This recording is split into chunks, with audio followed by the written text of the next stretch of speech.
അള്ളാഹുവിനെ കുറിച്ചുള്ള വിചാരങ്ങളും ചിന്തകളും ബോധങ്ങളും അവബോധങ്ങളും ബോധനങ്ങളുമൊക്കെ നമ്മിൽ നിന്നില്ലാതെയായി കൊണ്ടിരിക്കുന്ന ഈ സാഹചര്യത്തിൽ അള്ളാഹുവിനെ കുറിച്ച്, അവന്റെ കാരുണ്യത്തെക്കുറിച്ച് സംസാരിക്കുന്നതും ചിന്തിക്കുന്നതും ഏറെ ഗുണകരമാകും എന്ന കാര്യത്തിൽ സംശയമില്ല. ഇന്ന് നമ്മുടെ സാഹചര്യത്തിൽ ഏറ്റവും കൂടുതൽ ചർച്ച ചെയ്യപ്പെടുന്നതാവട്ടെ കപട ആത്മീയതയെക്കുറിച്ചും ആത്മീയതയും ദൈവം എന്നുള്ള അവകാശവാദവുമൊക്കെ കച്ചവടവൽക്കരിക്കാൻ എന്തെല്ലാം മാർഗങ്ങളുണ്ട് എന്നതിനെ സംബന്ധിച്ചൊക്കെയാണ്. ഗെയിൽ ട്രെഡ്വെൽ എന്ന ഓസ്ട്രേലിയക്കാരി അവരുടെ നിരന്തരമായ അന്വേഷണത്തിനും പഠനത്തിനും ശേഷം എഴുതിയ ഹോളി ഹെൽ, വിശുദ്ധ നരകം എന്ന ഒരു പുസ്തകം പ്രബുദ്ധർക്കിടയിൽ ഏറ്റവും കൂടുതൽ ചർച്ച ചെയ്യപ്പെടുന്ന സമകാലിക സാഹചര്യത്തിലാണ് നമ്മൾ എല്ലാ തിന്മകളെയും ചെറുക്കുവാൻ, എല്ലാ വേണ്ടാവൃത്തികൾക്കുമെതിരെ ചിന്തിക്കുവാൻ രാജാതിരാജനായ അല്ലാഹു തമ്പുരാന്റെ കാരുണ്യത്തിലേക്ക് മടങ്ങുക മാത്രമാണ് ഏറ്റവും ഉത്കൃഷ്ടമായത് എന്ന സന്ദേശം പ്രഖ്യാപിച്ചുകൊണ്ട് ഇവിടെ സംസാരിക്കുന്നത്. അല്ലാഹു തആല വിശുദ്ധ ഖുർആൻ അവനെ പരിചയപ്പെടുത്താൻ വേണ്ടിയും അവന്റെ സന്ദേശങ്ങൾ സൃഷ്ടികളുടെ മേൽ ഉന്നതമായ രീതിയിൽ പ്രചരണം ചെയ്യാൻ വേണ്ടിയും അയച്ച ഗ്രന്ഥമാണ് എന്നറിയാത്തവരായിട്ടാരുമില്ല. ഈ ഖുർആനിൽ അല്ലാഹുവിന്റെ വ്യത്യസ്തങ്ങളായ നാമങ്ങൾ അവൻ സൂചിപ്പിച്ചിട്ടുണ്ട്. എന്നാൽ ഏറ്റവും കൂടുതൽ അല്ലാഹു തആല ഖുർആനിൽ അവന് വേണ്ടി ഉപയോഗിച്ച വാക്ക്, ഖുർആനിലെ 114 അധ്യായങ്ങളിൽ 113 അവൻ തുടങ്ങിയത് ഒന്നിലില്ലാതെയായപ്പോൾ അത് പകരം മറ്റൊരിടത്ത് കൊണ്ടുവന്ന് 114 പൂർത്തീകരിച്ചത് ബിസ്മില്ലാഹിർ റഹ്മാനിർ റഹീം എന്ന വാക്യത്തിലൂടെയാണ്. അല്ലാഹുവിന്റെ നാമം കൊണ്ട് എല്ലാ നന്മയും തുടങ്ങാനവൻ പ്രേരിപ്പിക്കുന്നുണ്ട്. ഏത് നല്ല കാര്യവും അല്ലാഹുവിന്റെ പേരിൽ തുടങ്ങിയിട്ടില്ല എങ്കിൽ അത് അനുഗ്രഹം മുറിഞ്ഞതാണെന്നും പ്രവാചകർ ബോധ്യപ്പെടുത്തിയിട്ടുണ്ട്. ഈ പ്രാരംഭ വചനത്തിന്റെ തുടക്കത്തിൽ അല്ലാഹു തആല അവന്റെ നാമമായി അവനെ പരിചയപ്പെടുത്താൻ വേണ്ടി ഉപയോഗിച്ച 2 പദങ്ങൾ നിങ്ങൾ നോക്കൂ. അർ-റഹ്മാൻ, രണ്ടാമത്തേത് അർ-റഹീം. രണ്ടും അവന്റെ കാരുണ്യത്തെ സൂചിപ്പിക്കുന്നതാണ്. അർ-റഹ്മാൻ എന്ന വാക്കിൽ 5 അക്ഷരങ്ങളാണല്ലോ ഉള്ളത്. അർ-റഹീം എന്നതിലാകട്ടെ 4 അക്ഷരങ്ങളുമാണുള്ളത്. റഹീം എന്ന വാക്കിനേക്കാൾ അർത്ഥവ്യാപ്തിയുള്ളതാണ് റഹ്മാൻ എന്ന പദമെന്ന് പണ്ഡിതന്മാര് സൂചിപ്പിക്കുന്നുണ്ട്. എന്താണ് റഹ്മാൻ എന്ന വാക്കിന്റെ അർത്ഥം? ഈ ലോകത്ത് അല്ലാഹുവിനെ ഒരാൾ വഴിപ്പെടട്ടെ, വഴിപ്പെടാതിരിക്കട്ടെ, അവനെ അനുസരിക്കട്ടെ, അനുസരണക്കേട് കാണിക്കട്ടെ, അവന് ആരാധിക്കട്ടെ, ആരാധനയില്ലാതെയാവട്ടെ, എന്തായാലും അവന് ജീവിക്കുവാനുള്ള സർവമാന അനുഗ്രഹങ്ങളും നൽകിയ കാരുണ്യവാനായ, കരുണാവാരിധിയായ, ദയാപരനായ, എല്ലാ നന്മകളുടെയും കേദാരമായ അല്ലാഹുവിന്റെ ഉന്നതമായ വിശേഷണങ്ങളെ സൂചിപ്പിക്കുന്ന വാക്കാണ് അർ-റഹ്മാൻ.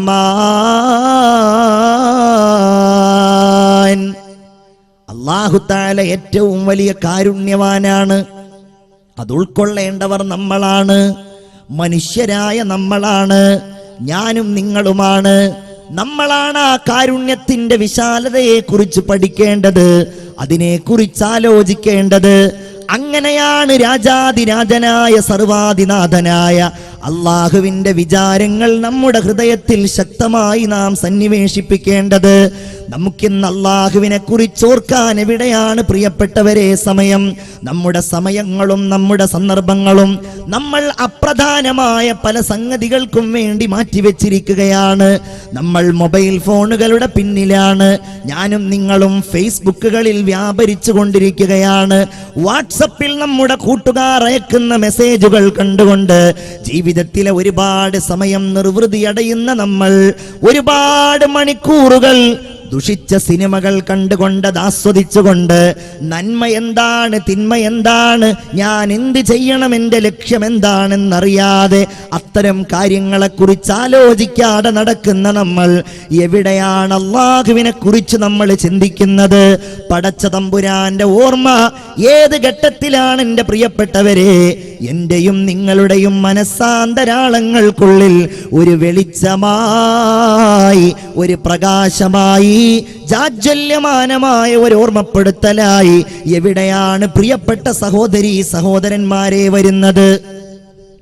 ഈ സദസ്സിലിരുന്നു കൊണ്ട് നമ്മൾ ആലോചിക്കുകയാണ്, എന്തിന് നമ്മൾ അല്ലാഹുവിനെ കുറിച്ച് ആലോചിക്കണം?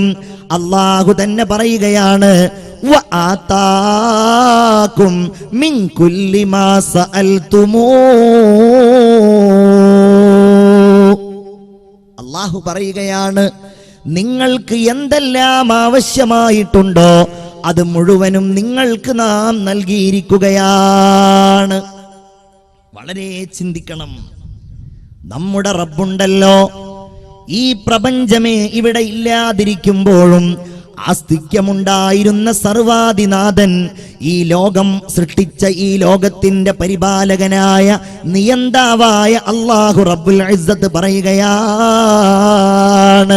വആതാകും മിൻ കുല്ലി മാ സഅൽതുമൂ. നിങ്ങൾക്ക് എന്താണോ ആവശ്യമായിട്ടുള്ളത് അത് മുഴുവൻ നിങ്ങൾക്ക് വേണ്ടി നാം നൽകിയിരിക്കുന്നു. മനുഷ്യരായ നമ്മുടെ പരിശ്രമത്താലല്ല, നമ്മുടെ അഭിലാഷത്താലോ നമ്മുടെ ആഗ്രഹത്താലോ, അതല്ലെങ്കിൽ ഞാനും നിങ്ങളും എടുക്കുന്ന ഏതെങ്കിലും തീരുമാനം കൊണ്ടോ അല്ല. പിന്നെയോ അല്ലാഹു എന്ന ജബ്ബാറായ ഖഹാറായ ഹുവല്ലാഹുല്ലദീ ലാ ഇലാഹ ഇല്ലാഹു ആലിമുൽ ഗൈബി വശഹാദ, എല്ലാ രഹസ്യങ്ങളും പരസ്യങ്ങളും അറിയുന്നവനായ അല്ലാഹു തമ്പുരാന്റെ തീരുമാനപ്രകാരം ഉണ്ടായവയാണ്. ഹുവല്ലാഹുൽ ഖാലിഖുൽ ബാരിഉൽ മുസവ്വിറു ലഹുൽ അസ്മാഉൽ ഹുസ്നാ. എല്ലാറ്റിൻ്റെയും സൃഷ്ടാവായ, എല്ലാം നിയന്ത്രിക്കുന്നവനായ, എല്ലാം അറിയുന്നവനായ അല്ലാഹു തമ്പുരാൻ, മനുഷ്യരെ നിങ്ങൾ ഓർക്കണം, നിങ്ങൾ ആലോചിക്കണം, നിങ്ങൾ ഉൾക്കൊള്ളണം. നിങ്ങൾക്ക് എന്തെല്ലാം ആവശ്യമുണ്ടോ അത് മുഴുവനും അല്ലാഹു നൽകിയിരിക്കുകയാണ്.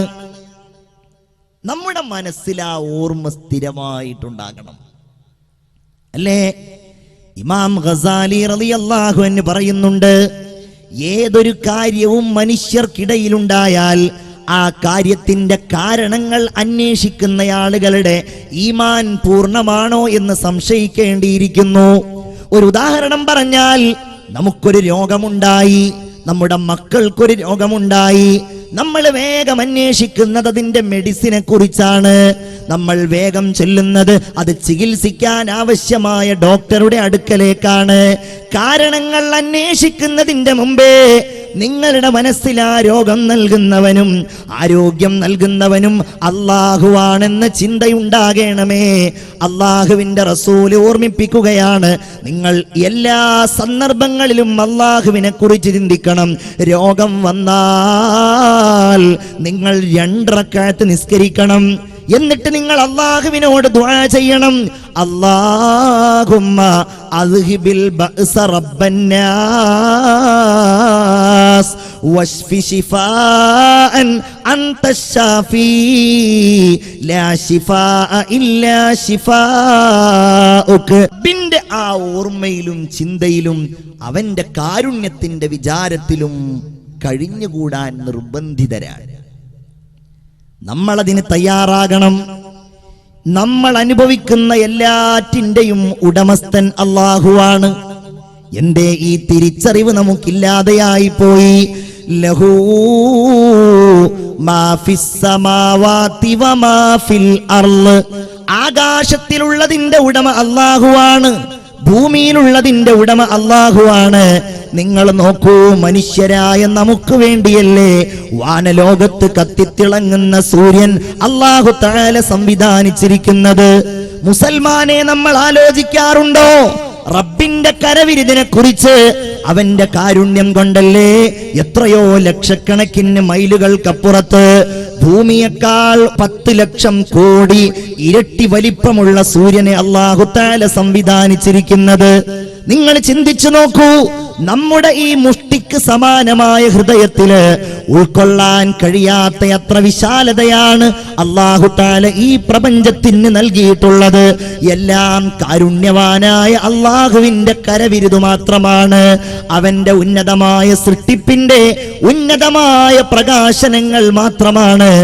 ആകാശ ലോകത്ത് എത്രയോ നക്ഷത്രങ്ങൾ ഉണ്ടെങ്കിൽ ആ നക്ഷത്രങ്ങളിൽ the smallest star in the universe, പ്രപഞ്ചത്തിലെ ഏറ്റവും ചെറിയ നക്ഷത്രം, അത് ഭൂമിയേക്കാൾ 10 ലക്ഷം കോടി ഇരട്ടി വലിപ്പമുള്ള സൂര്യനാണെന്ന് പറയുമ്പോ ബഹുമാനപ്പെട്ട മുഹയ്യിദ്ദീൻ ശൈഖ് റളിയല്ലാഹു അൻഹു ചൂണ്ടിക്കാണിക്കുന്നുണ്ട്, നിങ്ങൾ അന്തരീക്ഷത്തിൽ ഒരു വൃത്തം വരച്ചാൽ ആ വൃത്തം മുകളിലേക്ക് നിങ്ങൾ സങ്കല്പിക്കുകയാണെങ്കിൽ നിങ്ങളുടെ ആ വൃത്തത്തിനുള്ളിൽ മാത്രം സൂര്യനേക്കാൾ വലിപ്പമുള്ള കോടിക്കണക്കിന് നക്ഷത്രങ്ങളുണ്ട് എന്നാണ്. 13 ലക്ഷം സൂര്യനേക്കാൾ ഇരട്ടി വലിപ്പമുള്ള എത്രയോ നക്ഷത്രങ്ങൾ, ആ നക്ഷത്രങ്ങളെ ചുറ്റിക്കൊണ്ടിരിക്കുന്ന ഗ്രഹങ്ങൾ, ആ ഗ്രഹങ്ങൾക്കുള്ള ഉപഗ്രഹങ്ങൾ എല്ലാം അടങ്ങിയ കോടാനക്കോടി വ്യൂഹങ്ങൾ അടങ്ങിയ അതിവിശാലമായ ഈ പ്രപഞ്ചം തട്ടാതെ മുട്ടാതെ ഒരാൾക്കും ഒരു പ്രയാസമോ ഒരു ബുദ്ധിമുട്ടോ നൽകാതെ കഴിവുള്ളവനായ അല്ലാഹു നൂറുസ് സമാവാതി വൽ അർള്, ആകാശ ഭൂമികൾക്ക് ഏറ്റവും വലിയ പ്രകാശം നൽകിയ അല്ലാഹുവിന്റെ അതീശത്വത്തോടെ ഈ പ്രപഞ്ചം മുന്നോട്ട് പോവുകയാണ്.